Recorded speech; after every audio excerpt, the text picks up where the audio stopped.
సమూయేలు రెండవ గ్రంథము 15వ అధ్యాయం.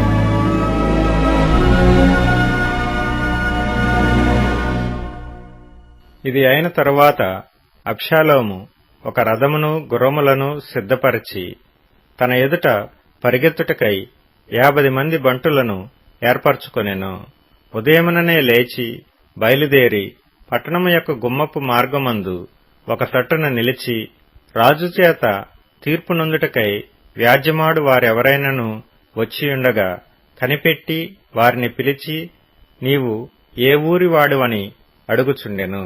నీ దాసుడనైన నేను ఇశ్రాయేలీల గోత్రములలో ఫలాని దానికి చేరినవాడనని వాడు చెప్పగా, అబ్షాలోము, నీ వ్యాజ్యము సరిగాను న్యాయముగాను ఉన్నది గాని దానిని విచారించుటకై నియమింపబడినవాడు రాజునొద్ద ఒకడునూ లేడని చెప్పి, నేను ఈ దేశమునకు న్యాయాధిపతినై ఉండుట ఎంత మేలు.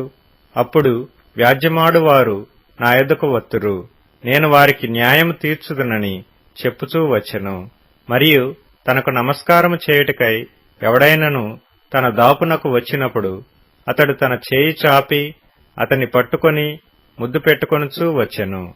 తీర్పు నొందుటకై రాజునొద్దకు వచ్చిన ఇశ్రాయేలీలకందరికీ అబ్షాలోము ఈ ప్రకారము చేసి ఇశ్రాయేలీలనందరినీ తన తట్టు తిప్పుకొనెను.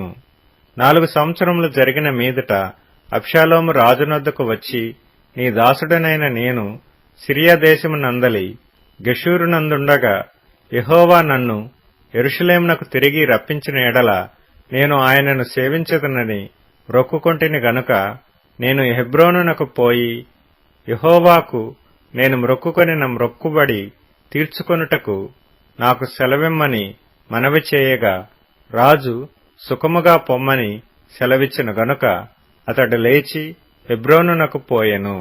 అబ్షాలోము మీరు బాకానాదము వినునప్పుడు అబ్షాలోము హెబ్రోనులో ఏలుచున్నాడని కేకలు వేయుడని చెప్పుటకై ఇశ్రాయేలీల గోత్రములన్నిటి యొద్దకు వేగుల వారిని పంపెను. విందునకు పిలువబడియుండి 200 మంది యెరూషలేములో నుండి అబ్షాలోముతో కూడా బయలుదేరియుండిరి. వీరు ఏమీయూ తెలియక యథార్థమైన మనస్సుతో వెళ్లియుండిరి. మరియు బలి అర్పింపవలననియుండి అబ్షాలోము గిలోనీయుడైన అహీతోపెలు అను దావీదు యొక్క మంత్రిని గీలో అను అతని ఊరి నుండి పిలిపించియుండెను. అబ్షాలోము దగ్గరకు వచ్చిన జనము మరీ ఎక్కువగటు చేత కుట్ర బహుబలమాయెను. ఇశ్రాయేలీలు అబ్షాలోము పక్షము వహించిరని దావీదునకు వర్తమానము రాగా దావీదు యెరూషలేమునందున్న తన సేవకులకందరికీ ఈలాగు ఆజ్ఞ ఇచ్చెను, అబ్షాలోము చేతిలో నుండి మనము తప్పించుకొని రక్షణ నొందలేము. మనము పారిపోదము రండి. అతడు హఠాత్తుగా వచ్చి మనలను పట్టుకొనకను మనకు కీడు చేయకను పట్టణమును కత్తివాత హతము చేయకను ఉండునట్లు మనము త్వరగా వెళ్లిపోదము రండి. అందుకు రాజు సేవకులు ఇలాగు మనవి చేసిరి, చిత్తగించుము, నీ దాసులమైన మేము మా ఏలినవాడవును రాజువు నగు. నీవు సెలవిచ్చినట్లు చేయుటకు సిద్ధముగానున్నాము.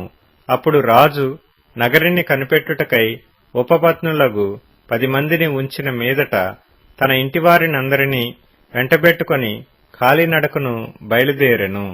రాజును అతని ఇంటివారును బయలుదేరి బెత్షెర్హాకుకు వచ్చి బస చేసిరి. అతని సేవకులందరూ అతని ఇరుపార్శ్వముల నడిచిరి. కెరేతీయులందరూ పెలేతీయులందరూ గాతు నుండి వచ్చిన 600 మంది గిత్తీయులను రాజునకు ముందుగా నడుచుచుండిరి. రాజు గిత్తీయుడగు ఇత్తయిని కనుగొని, నీవు నివాస స్థలము కోరు పరదేశివై ఉన్నావు. నీవెందుకు మాతో కూడా వచ్చుచున్నావు? నీవు తిరిగిపోయి రాజున్న స్థలమున ఉండుము. నిన్ననే వచ్చిన నీకు ఎక్కడికి పోవుదుమో తెలియకయున్న మాతో కూడా ఈ తిరుగులాట ఎందుకు? నీవు తిరిగి నీ సహోదరులను తోడుకొని పొమ్ము. కృపాసత్యములు నీకు తోడుగా ఉండునుగాక అని చెప్పగా, ఇత్తయి, నేను చచ్చినను బ్రతికినను యెహోవా జీవము తోడు, నా ఏలిన వాడవును రాజువు నగు నీ జీవము తోడు. ఏ స్థలమందు నా ఏలిన వాడవును రాజువు నగు నీ ఉందువో ఆ స్థలమందే నీ దాసుడనైన నేనుందునని రాజుతో మనవి చేసెను. అందుకు దావీదు, అలాగైతే నీవు రావచ్చునని ఇత్తయితో సెలవిచ్చిన గనుక గిత్తీయుడగు ఇత్తయియును అతని వారందరును అతని కుటుంబీకులందరూ సాగిపోయిరి. వారు సాగిపోవుచుండగా జనులందరూ బహుగా ఏడ్చుచుండిరి. ఈ ప్రకారము వారందరూ రాజుతో కూడా కిద్రోను వాగు దాటి అరణ్య మార్గమున ప్రయాణమైపోయిరి. సాదోకును లేవీయులందరూ దేవుని నిబంధన మందసమును మోయిచు అతని యొద్ద ఉండిరి. వారు దేవుని మందసమును దింపగా అబ్యాతారు వచ్చి పట్టణంలో నుండి జనులందరూ దాటిపోవు వరకు నిలిచెను. అప్పుడు రాజు సాదోకును పిలిచి, దేవుని మందసమును పట్టణములోనికి తిరిగి తీసుకొని పొమ్ము.